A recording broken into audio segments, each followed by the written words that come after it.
going to talk about the 7 things that you need in order to succeed with your business, especially when it comes to the marketing realm as a whole. And in studio, I have Vikas. He is our CEO of the V8 Group.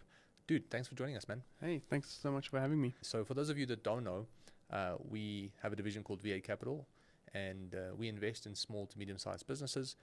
And we've recently bought into a beauty business. I think, if I'm not mistaken, it was November last year, October, November? Yeah, October, November, yeah. I think, where do we start? So if someone is a beauty business and if they're currently struggling to grow their revenue or to find new clients, what would the first thing be that you say a business needs to take in order to thrive in this current climate that we're in? Yeah, I think first of all, location is really, really important when you run a beauty business, because you can only really expand from a paid ad perspective and from different angles when you look at growing that business. Your location is going to determine a lot of those factors. And I mean, you also have some experience regarding retail space and making sure that you are in the right location, and that's not something that you can easily change. So I mean, that's a big constraint that we've realized off the bat that you need to check firstly. I think some business owners don't really consider that. They think they're looking for the place that's going to cost them the least amount of money.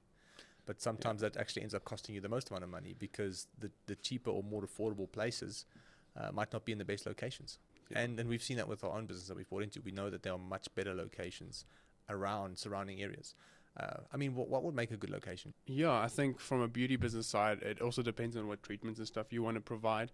But ideally, you want a location in a high allism area, meaning where there is people that essentially have a lot of money and that they can afford to come to your business during any time in the month. Because what we've seen with the current beauty business that we pretty much own is that people tend to wait till the end of the month when they actually have money. So what you have is, as a beauty business, you only have so many slots available or so many space on your calendar.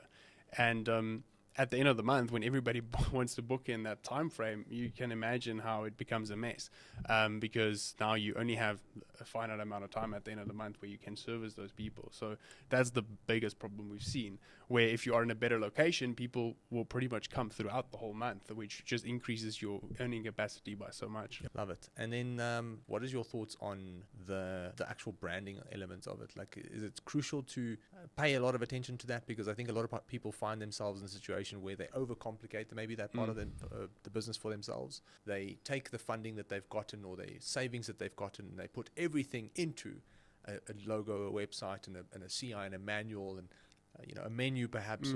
And then they realize that they don't really have enough money to actually market the business. So what are your thoughts on that, and how do one find the balance? Yeah, look, it is a hard balance to find, but ultimately to future-proof your business and just to make sure that you build a brand in the long term, because I believe that there's a lot of businesses out there and beauty businesses out there that doesn't really care about those stuff, but they have their regular clients and they get by. But if you really want to take your beauty business seriously and really want to scale it, it's important to, and it's a once-off thing, like it's important to invest that money and the time into your brand. Ultimately, it just needs to look clean, professional, and good.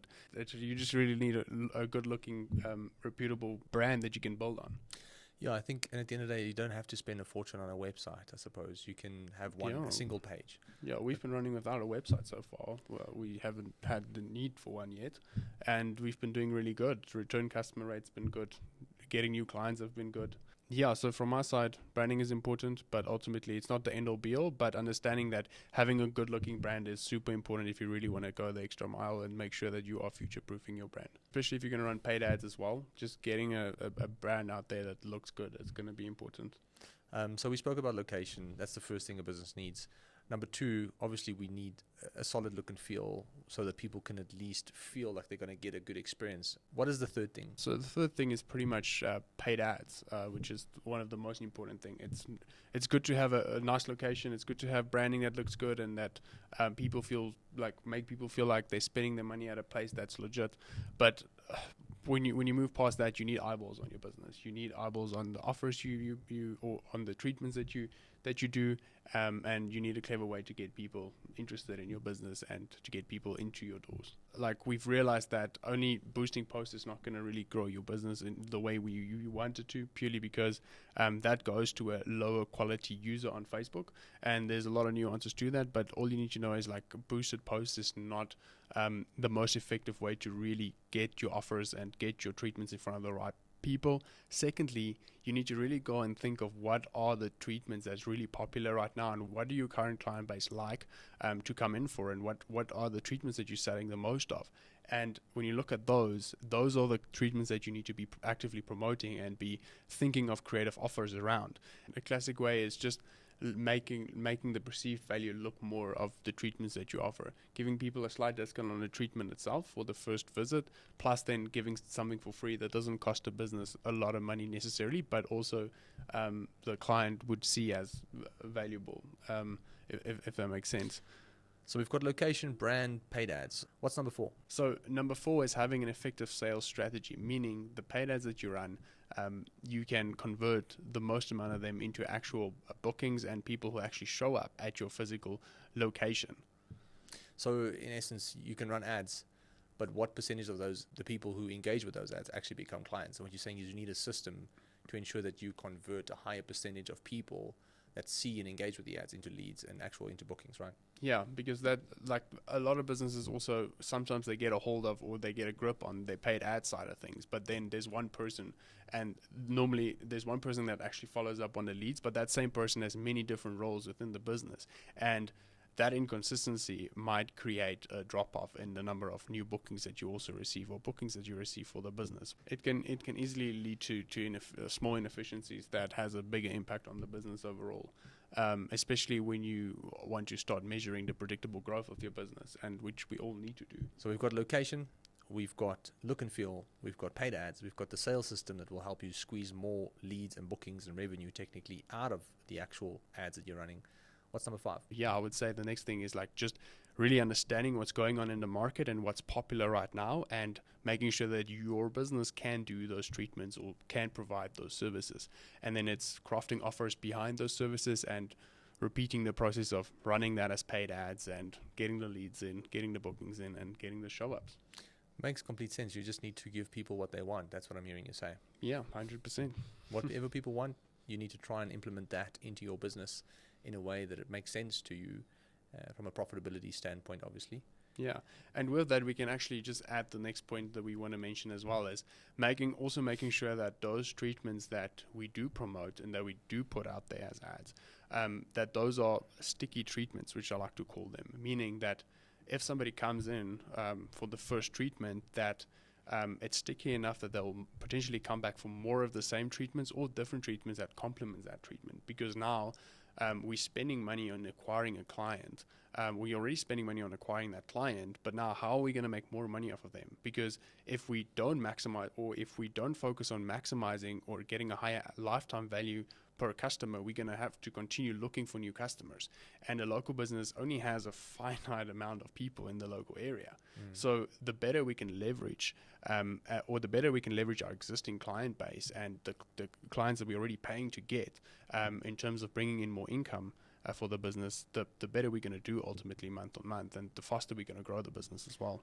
Yeah, so there's only 2 ways to grow a business if you think about it. You have to find new customers every single month, and you have to bring as many of them back every single month so that the revenue can compound. And it's the healthy balance between the two that allows you to predictably scale your business. If you are going to if you're going to let people down on the treatment side, if you're not going to give them the experience that they actually desire and need, then they're not going to come back, which means what you're saying is you're going to run out of people that are actually going to want to come to your business for treatments, because you're going to have to find a new location at some point, because there's only a finite people who's going to give you a chance. Exactly. So make sure that your service delivery and your actual experience is on point when those people do come in, and then having strategic systems in place in order to bring them back. I'm assuming email and SMS and things like that can make a massive difference. What is a healthy repeat customer rate for, or return customer rate, if you will, for for beauty businesses? Do you have a number, or? Yeah, like I just have a number directly from paid ads. I think we still, obviously, from our business side, monitoring that for our specific business. But directly from paid ads, it's around 30%, 30 to 40% is a really healthy rate for those customers to come back for a second or third treatment. Cool. I think we've mentioned 6 things so far. What is the last and 7th thing? So the last and 7th thing is pretty much making sure that you, as the business owner, has time to spend on the business itself rather than servicing clients and doing treatments yourself. Even though you might love that, I know it's not always possible to solely just focus on growing the business, especially for beauty owners that we've realized.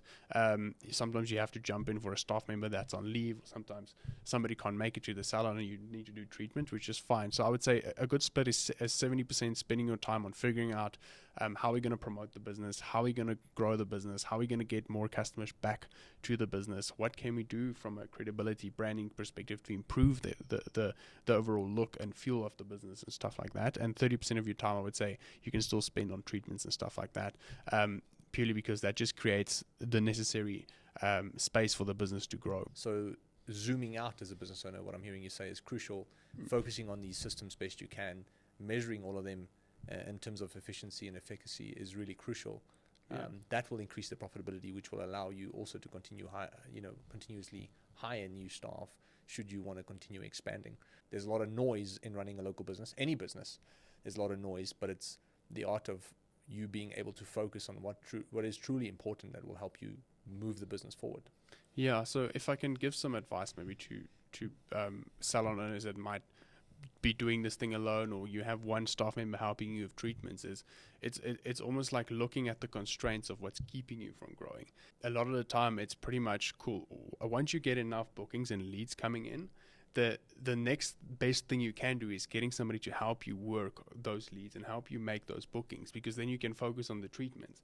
And as soon as you've got somebody that's focused on the bookings and you doing the treatments and stuff, now it's time to actually get out of the treatments and start getting somebody who can do the treatments for you, so you can focus on bigger picture stuff. So it's almost like you can grow a lot faster than you really think you can if you just look at what's the immediate next constraint that's keeping you back from growing. Like if you are a single person running your beauty business, the next best thing is pretty much you need to get more bookings and you need to get more leads. Then past that, the next step you can take to grow is pretty much making sure that you get somebody who can do that for you in terms of taking care of the booking, so you can focus more on the treatment side. Then the next step is pretty much making sure that as soon as you get more treatments coming in, you need to step out of that, get somebody who can do the treatment, so you can ramp up the volume of actual leads and bookings that you get. And like constantly just focusing on the next constraint could really help you grow the business as fast as you possibly can. Love it, man. I think that's all the time that we have today. There was a lot of value shared. I hope you on the other side who listened or watched really enjoyed it. I hope there was some value in it for you. If there was, I want to maybe just encourage you to give us a like, maybe a subscribe, if you will, for more content like this. And then from my side, Bex, thanks for joining us. And to you on the other side, have a great rest of your day, your week. Much love. Cheers. Bye. Cool. Bye.